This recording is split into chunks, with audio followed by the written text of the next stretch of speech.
True Church, Part 2. A synopsis from the book of Matthew 16:18. A certain church contested by many, yet they failed to produce biblical proofs for their sacrilege claims simply in vain. Do you know why? Those things Jews composed, now claimed by Gentile, that is not supposed to be. A great shame of those who pretended to be holy, but never deserves. Mga agaw lang naman kayo, di ba? Ang hentil ay kailan lang naging adopted children? Di ba doon lang naging bahagi ng kaligtasan ng hentil bilang katuparan sa hula? Na si Abraham ay magiging ama ng maraming mga bansa, doon pa lang? Kailan yon? Mahaba to, no? Basahin muna natin ang Galatia 3:8, Galatians 3:8.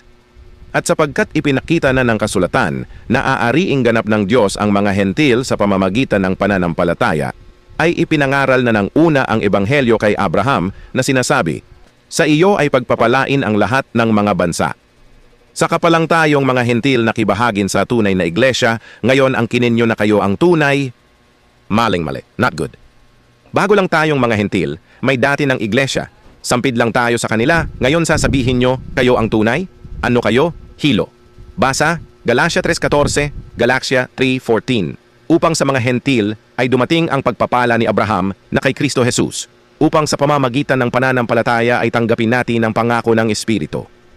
Ano pa? Basa. Israel stumbled over because of unbelief. Then Gentile came in. Let us read it here.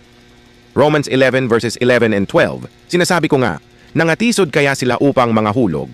Huwag nawang mangyari. Datapuwat sa pagkahulog nila'y dumating ang pagkaligtas sa mga gentil upang ipamungkahi sila sa paninibugho. Ngayon, kung ang pagkahulog nga nila ay siyang kayamanan ng sanglibutan at ang pagkalugi nila ay siyang kayamanan ng mga hentil, gaano pa ang kapunuan nila? Kita nyo? Sampid lang tayo sa unang iglesia na nabuwal, nangahulog sila, then Gentile came in. Matagal nang unang sinabi ni Jesus Christ na itatayo niya ang kanyang iglesia, bago pumasok ang hentil, bilang katuparan sa hula na si Abraham ay magiging ama ng maraming bansa ayon sa Galatia 3 verse 8 at 14. Sa bato niya itatayo, tinutukoy niya ang kanyang sarili, siya kasi ang bato, si Jesus Christ mismo. End of part 2.